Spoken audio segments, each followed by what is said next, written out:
Hi guys, welcome to the video. This is actually my first ever video on YouTube with my face to the camera, so if it goes wrong, I do apologise. Thanks for tuning in anyway. Today is going to be a review video on a brand new watch from the watch brand Rotary. It is a GMT watch and it is very close to the Tudor Black Bay GMT. It's effectively a homage, but it's quartz, so it's pretty cheap, to be honest. At the moment, it's I think £99 on H. Samuel in the UK, and I think you can get it slightly cheaper with some of the offers they've got on at the moment as well. Let's have a quick check of it. There it is in all its glory in its box. I think if you're looking for a GMT, especially if you're a young guy or girl and you don't have much money, this is going to be a really good option for you. If you're looking high end, or if you want something automatic or manual wind that looks a lot more like a Rolex, or in fact the Tudor itself, this may not be what's best in your interest really, but I'll show you what I think of it. It's a watch that I own personally. I bought it when it was slightly more expensive as well, so I'll talk through whether I think I did well or not, and let's have a look.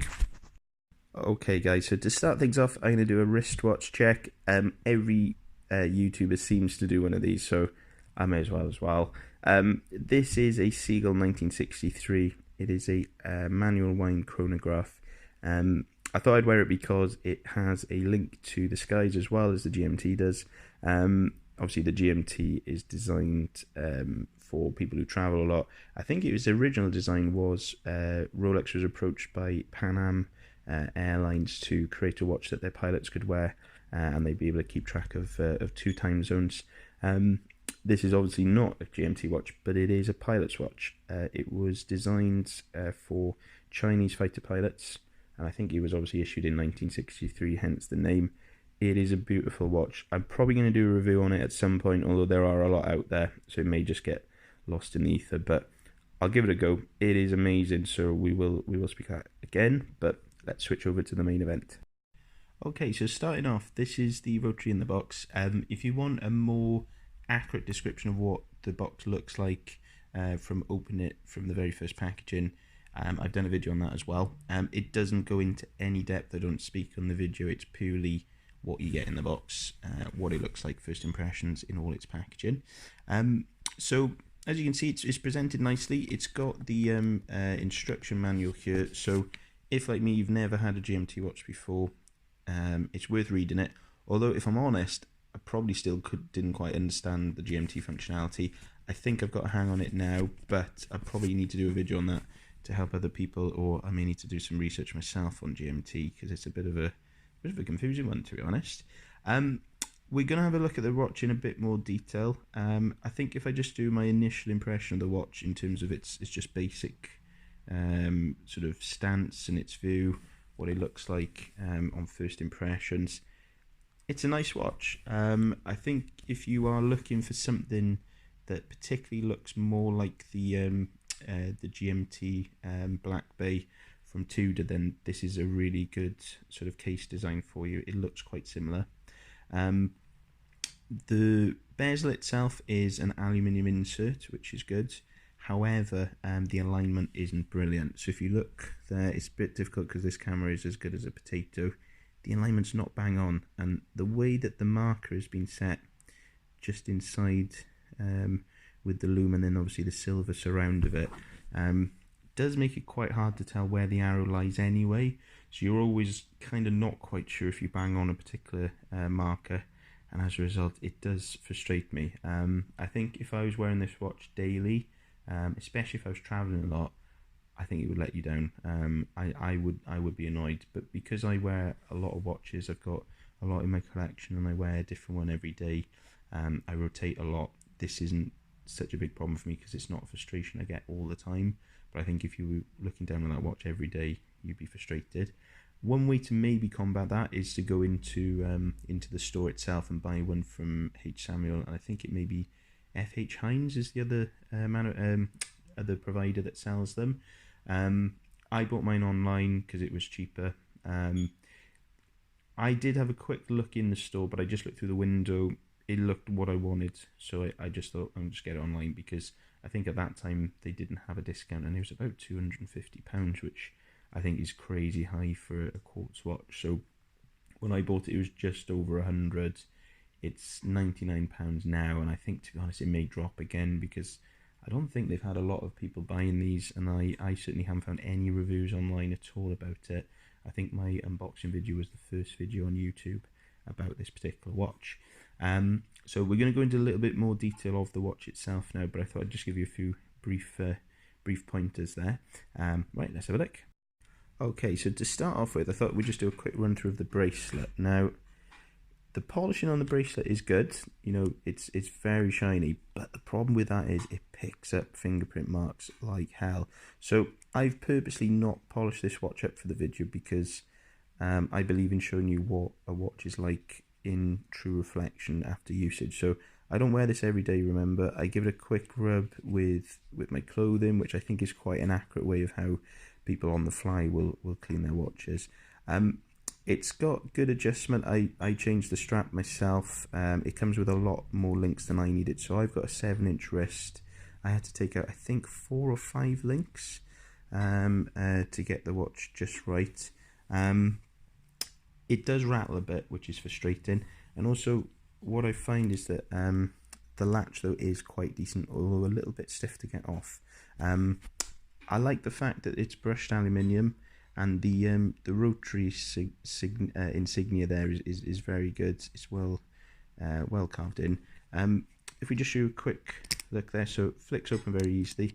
Then when you press down, it does take a little while to click off. It's not sort of as fluid.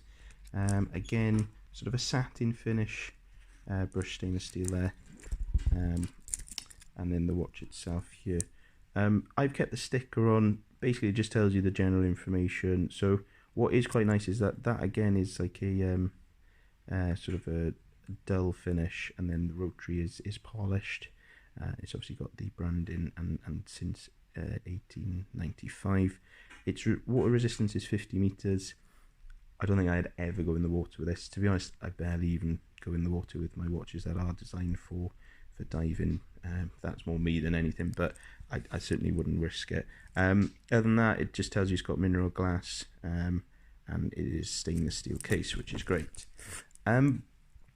One thing I do like a lot about the watch, which does set it apart slightly from the Tudor one, is they have gone with their own type markers. So if anyone's familiar with Rotary's line at the moment, they do have a much longer running GMT called the Henley, and I think this is based on that, although I think the case style of this may be slightly different.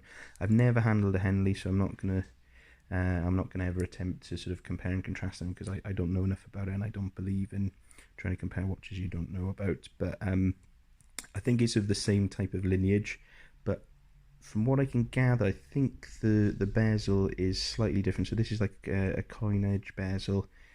It's quite nice actually. I think the aluminium insert, while it frustrates me because the alignment's not right, does look good. This is quite a dark blue actually, so I think some people may mistake it on my camera as like almost a very dark navy, as in black. When you see it in real light, I would say it's more of a navy blue, but not as dark as it comes out on camera, so I do apologize. It's a quartz, it's accurate, that's all you need to know. I don't know anything about sort of how to check how good the watch is over time. You know, I'm not a very technical person in that sense. It's more about whether it works for me or not. One thing that does frustrate me, as you could probably pick up from the camera, is that it doesn't quite hit the markers right when the second hand is going around. It's a little bit frustrating. This is where I think the price has kind of found its level. I don't think you're going to want to pay over £100 for this quartz watch. Although I think £100 is quite good considering Rotary is a respected brand in the watch industry. But I get the sense that, especially because it seems to be a special order watch from H. Samuel and Heinz, that they may have rushed it out, and I don't think they've put quite as much care and attention into it as they would with the Henley range. I think maybe if you buy a later edition of the watch, I wonder if they may have sorted out some of these kinks. But for me, I think, especially as I seem to have been one of the earlier buyers of the watch, it's not the best. One thing I noticed as well, I don't know if this is going to come up very well on my camera because my camera is awful, but can you see there where just above the 5 on the right hand top corner of the square there, it's not quite a perfect square. I don't know if that's a design decision, but it's sort of like at an angle, and it makes you have the impression that it's about to change over to the 6th, or whatever date is coming up next on the calendar, rather than just being solidly on the 5th. And that's a bit disconcerting, because especially when you've got a GMT bezel, sometimes you aren't quite sure what time zone you're in, and that is a bit of a weird one for me. If it is a design decision, I think it's wrong, and if it's a mistake, maybe they haven't just squared off the box correctly, then that's quite poor, to be honest, from Rotary, so I am a bit disappointed there. The dial itself is fine. I think it's quite a legible design. I like the fact that they've got the since 1895 there at the bottom, and I think the Rotary insignia always looks good, in fairness to them. I think they've done well with that. And I do quite like the sort of the sword hands. That's a good feature. Obviously, the GMT hand itself in red is very much reminiscent of the Black Bay and obviously the Rolex that it borrows from.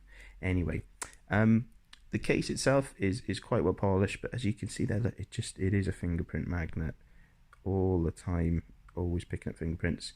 Especially even if you've washed your hands, you just pick up fingerprints really super easily.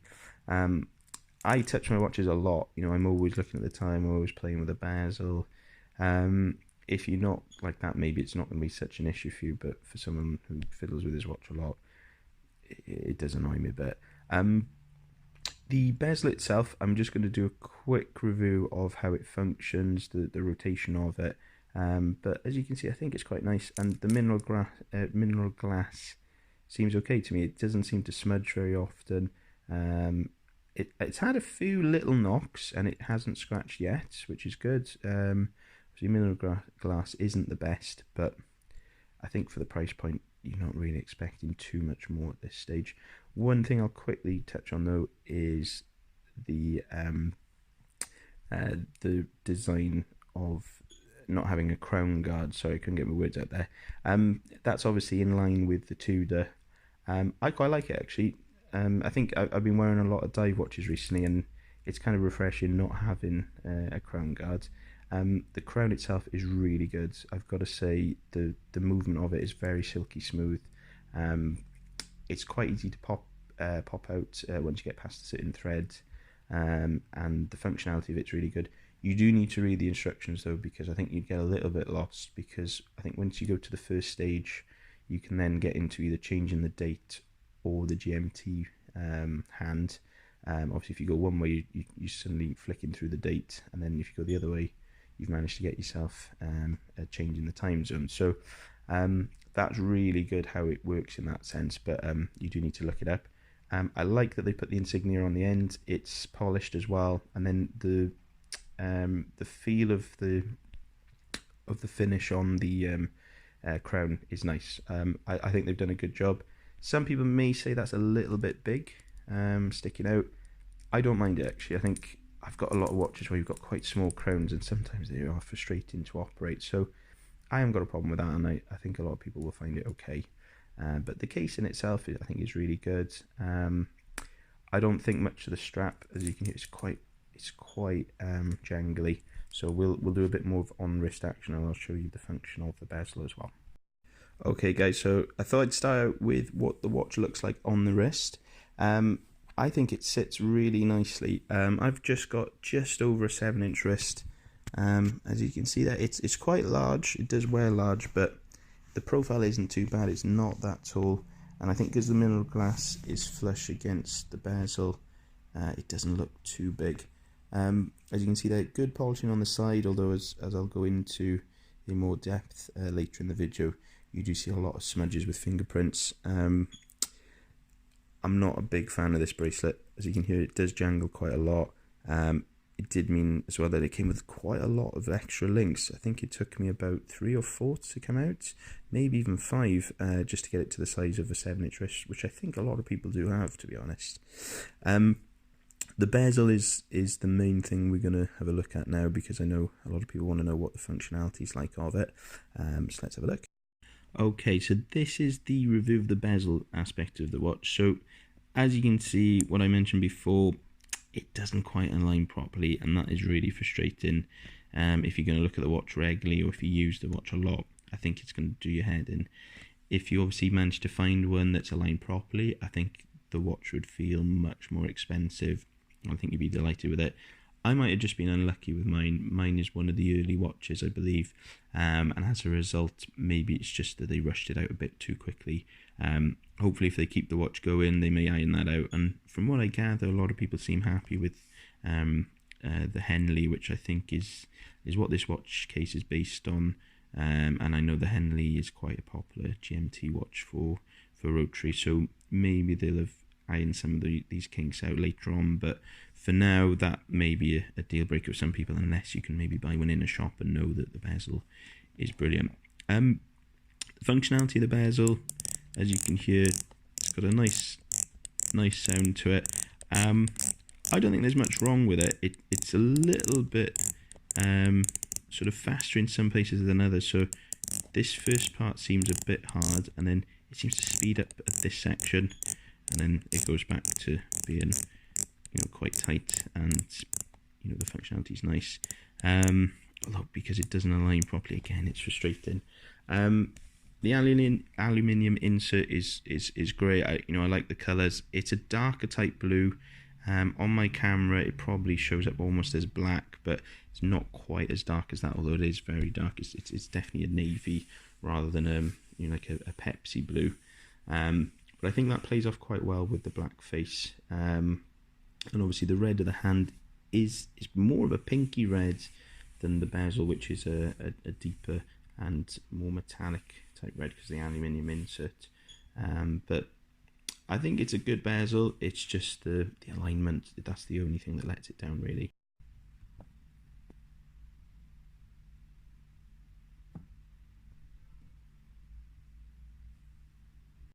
Okay, so what are my final impressions of this watch? Well, I think it's a really good watch. The style of it is great. It's quartz movement, so it's not really going to let you down. There are quite a few things that bug me about it. Obviously, the bezel I've spoken about. The alignment is a real issue for me. If I was wearing this watch more regularly, I think it would drive me insane. But I said before, if you go into a shop and you're able to buy one and you've been able to test it, you might be able to get around it that way. And also because my watch, I think, is probably one of the earliest ones. I've not seen anyone do any reviews on this watch online or on YouTube at all. So it's quite possible that maybe mine, because it's one of the first batches, might have just had some sort of fault in the checking of it.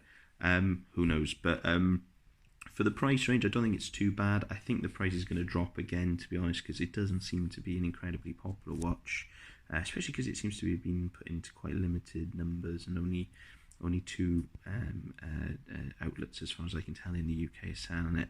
Couldn't find much on it anywhere else, so I don't even know if it's in other markets at the moment either. So for that reason, it might be worth buying just as a bit of a curiosity piece, or potentially a collector's piece if you collect Rotary watches and they don't make this watch again. It could go up in value. At the moment, I think it's only really going to end up going down in value or staying at the same price, to be honest. I think if you compare this watch to maybe a homage watch that you can buy on eBay, I've seen lots of them. They look more like the Rolex GMTs. I'm sure there'll be ones that you can find as well that will look more like the Tudor. If you had a bit more money, or if you were keen to own an automatic, I would probably go for a homage watch, as long as the quality's okay on them. If, like me, you just wanted to kind of scratch that itch of having a GMT functionality watch that had a Pepsi bezel and looks a little bit like the Tudor, I didn't really mind whether or not it looked bang on. I just wanted something that kind of pleased me aesthetically. This does a good job. Other than that, I think it's okay. The strap on it is all right for the price range. It's a little bit jangly. It does seem to jangle a bit. It smudges, but I think that's because it's just quite highly polished, and I think sometimes I prefer the more subtle light polishing, but it does a job. You could probably get that off quite easily. And then I think what's great with the GMT watches is that they tend to look good on lots of different types of straps. So you could probably get away with it. And I think if you're not going to wear it very often, it's not going to bother you too much. I think there's a lot of good things with the way Rotary style their watches. So what's quite nice is their insignia itself. It lends itself quite well to the watch world. Obviously it's got the wing, so it kind of plays nicely with the GMT element of it. But in all, I think it's an okay watch for £99. You can't really go too wrong, especially if GMT is all you want. I think there are a lot better watches out there for that price range. Certainly automatics, you can get lots of really good Seikos. Orient make great watches as well, but I think really because GMT is quite a specialist complication, you're going to really be looking at GMT specific watches anyway. But for me, it ticked all the boxes I had. I had exactly about that amount of money to spend. I didn't want anything that was actually automatic for once, which is quite unusual for me. And it just did the job aesthetically. So I'm happy with my purchase. I probably wish I bought it at the lower amount that it's at now. If I'd held on though, it could have been cheaper, obviously, and it may even go cheaper again. But because it does seem to be marketed as a limited edition, it doesn't seem to be available in many places, I kind of felt like I should maybe just jump in and get it, just because it just ticked my boxes and it came at the right time. I hadn't seen one until that day I saw it, and then I thought I'm going to go for it. So I think if you're in that market, it's worth a go. Let me know though what you think. Sometimes watches like these divide opinion, and you may have a completely different experience with it. If you're lucky, you may have one that's aligned much better than mine was, in which case it probably makes it feel like it's worth all the money and maybe even more. So that'll be interesting as well. But let me know. If you don't like the video, press the dislike button twice. If you do like it, give me the thumbs up. Please subscribe. That would be really helpful for me to try and grow the channel. And any feedback you have, let me know. Obviously, I'm aware that the camera isn't the best. I'm filming on my phone, which I probably would need to get a camera. And the sound quality may also need improvement with some type of audio equipment as well. So anything to do with that, obviously, probably doesn't help me because I already know the answer. But anything else that you could advise, that would be great. But yeah, please like and subscribe. Keep an eye on everything that I do. You never know, I might make a video that may be relating to something else that's not regularly available on YouTube for advice for. But yeah, see you in the next video.